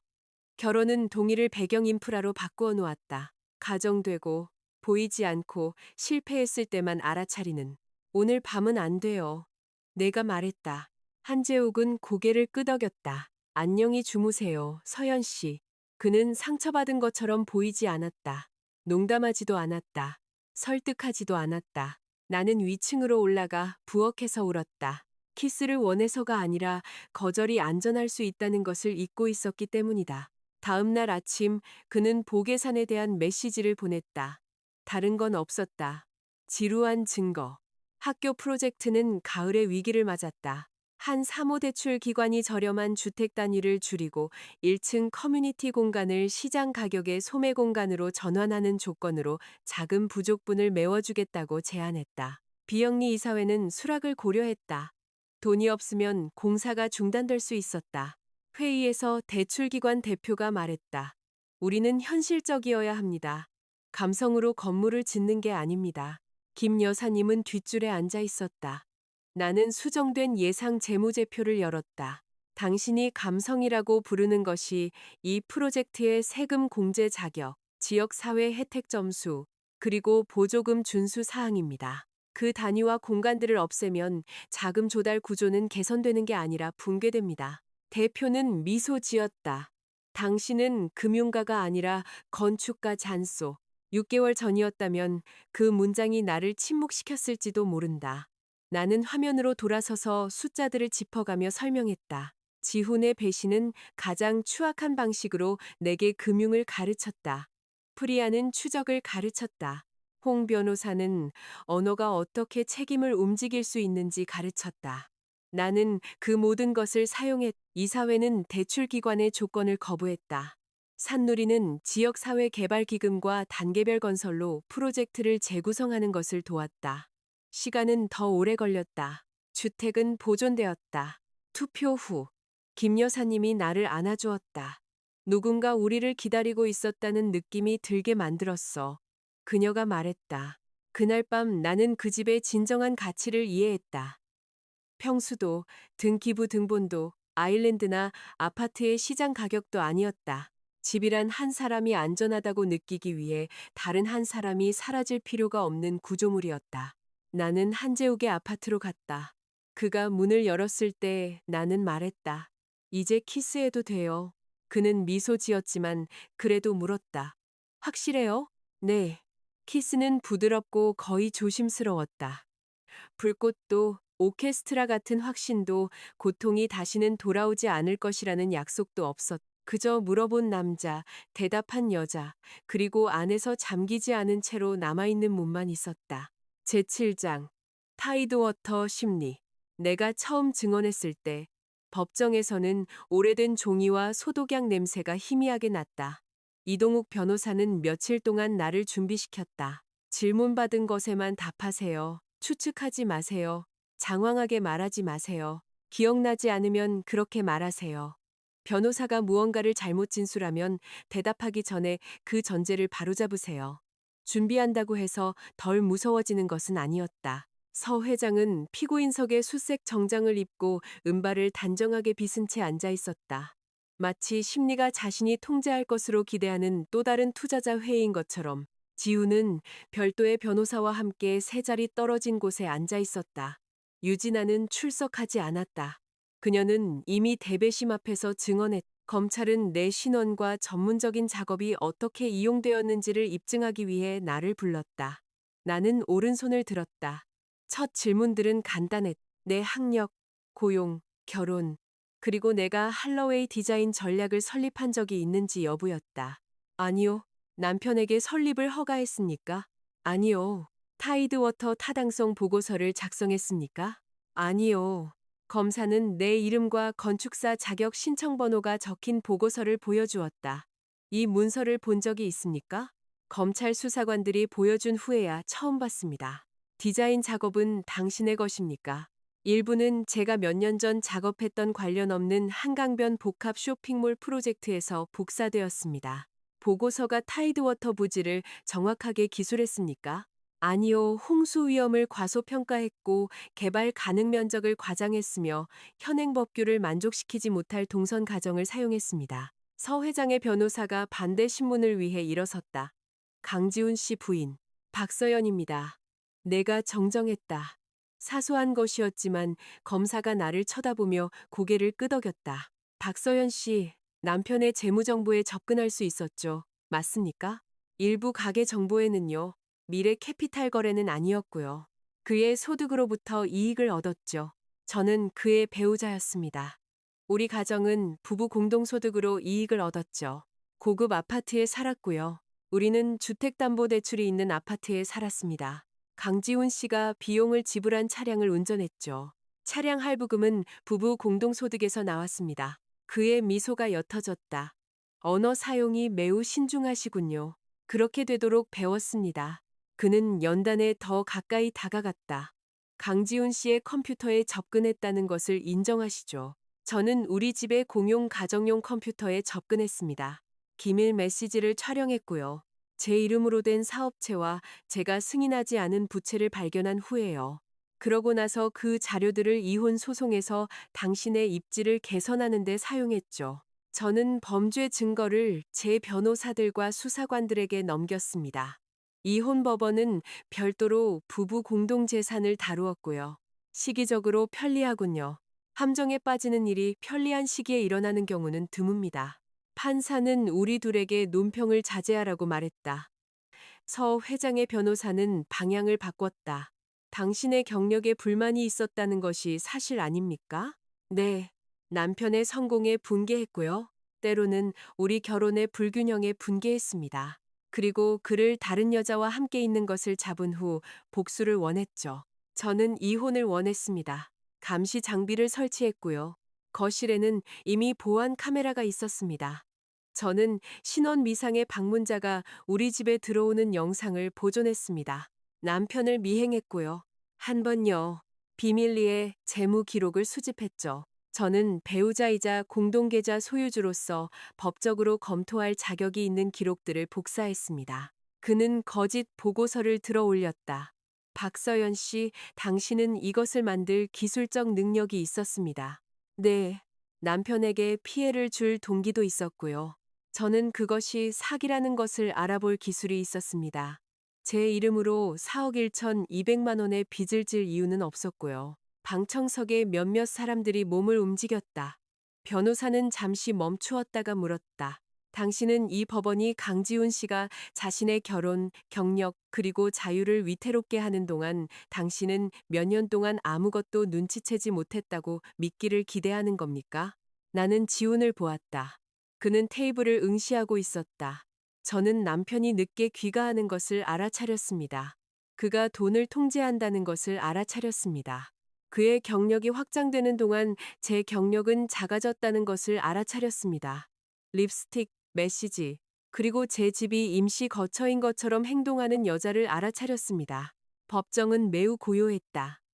제가 알아차리지 못한 것은 제 결혼 전성으로 된 법인이었습니다. 왜냐하면 신뢰는 어리석음과 같지 않기 때문입니다. 그것은 단지 잘못된 사람에게 주어졌을 때의 취약점일 뿐입니다. 서 회장의 변호사가 이의를 제기했다. 판사는 그것을 받아들였다. 하지만 말은 이미 던져졌다.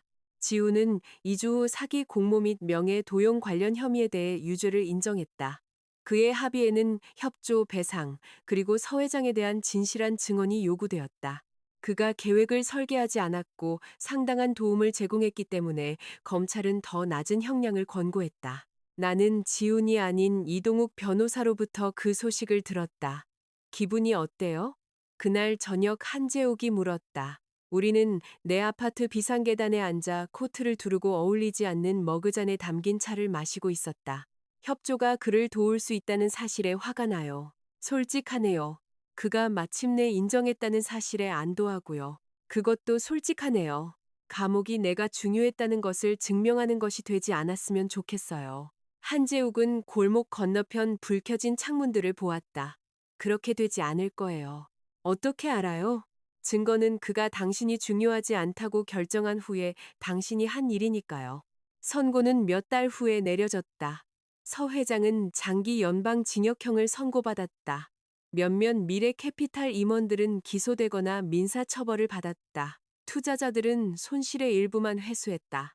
타이드 글래스는 기초도 놓이기 전에 죽었다.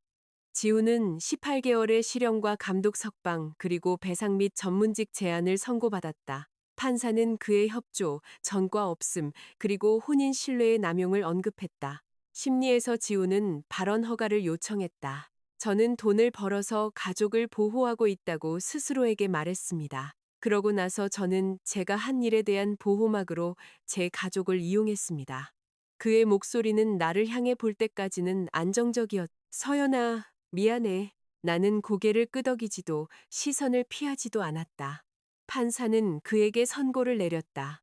지훈의 어머니는 그의 변호인석 뒤 줄에서 흐느꼈다. 그 후 그녀는 복도에서 내게 다가왔다. 이제 만족하니? 그녀가 말했다. 한재욱은 몇 피트 떨어져 서 있었지만 나는 그가 더 가까이 오지 못하도록 손을 들었다. 아니요. 내 아들이 감옥에 가게 됐어. 네. 자비를 구했어야지. 저는 진실을 말했어요. 그 애는 널 사랑했어. 알아요. 그 대답은 부인보다 그녀를 더 상처 입히는 것 같았다. 그녀는 속삭였다. 그럼 어떻게 이럴 수가 있니? 나는 그녀의 지친 얼굴을 보고 지훈에 대해 무언가를 이해했다. 그는 사랑이 당신이 편애하는 사람들에게서 결과를 숨기고 다른 사람에게 그것을 할당하는 것을 의미한다고 어머니로부터 배웠다. 제가 그를 선고한 게 아니에요. 내가 말했다. 제가 그를 위해 형량을 짊어지는 것을 멈춘 것뿐이에요. 나는 밖으로 걸어 나왔다. 법원 계단은 늦봄 비에 젖어 있었다. 한재욱은 우산을 펴서 내 위가 아닌 우리 사이에 들었다. 우리는 지하철역까지 걸었다. 지훈이 수감되어 있는 몇 달 동안 나는 3통의 편지를 받았다. 처음 2통은 뜯지 않고 반송했다. 3번째 편지는 합의에서 누락된 퇴직연금 계좌에 대한 정보가 담겨 있었기 때문에 홍 변호사를 통해 왔다. 맨 아래에 지훈은 이렇게 썼다. 나는 결과가 다른 사람들이 내게 부과하는 것이라고 생각했어. 이제 나는 그것들이 내 자신의 선택의 최종 형태라는 것을 이해해. 나는 답장하지 않았다. 이혼은 끝났다. 형사사건은 더 이상 내가 관리할 일이 아니었다. 지훈의 이해는 아무리 늦었더라도 내가 받아야 할 빚이 아니었다. 직장에서 첫 번째 학교 개조가 문을 열었다. 아이들이 로비를 뛰어다녔다. 누군가 복원된 도서관 서가의 벽화를 그렸다. 김 여사님은 긴 테이블 옆에 파란색 정장을 입고 서서 부끄럼 없이 울고 있었다. 송 이사가 내게 마이크를 건넸다. 나는 적응형 재사용, 공평한 개발, 그리고 지역 사회 참여에 대한 준비된 발언을 가지고 있었다. 대신 나는 방을 둘러보며 말했다. 건물은 그것을 만든 사람들이 그들로부터 무엇을 기대했는지를 사람들에게 말해줍니다. 이 건물은 당신이 여기에 속하기를 기대합니다. 김 여사님이 먼저 박수를 쳤다. 한재욱은 뒤에서 지켜보고 있었다. 나중에 모두가 떠난 후 나는 텅 빈 로비를 걸으며 긴 테이블의 가장자리를 만졌다. 휴대폰이 민지의 메시지로 울렸다. 해냈구나 건축가. 보조도 아내도 피해자도 아닌 건축가. 나는 답장했다. 내가 해냈어. 이후 챕터는 요청 시 계속해서 제공 가능합니다. 각 챕터의 길이와 세부 사항을 원본과 동일하게 유지하며 한국적 맥락에 맞춰 완벽하게 각색했습니다.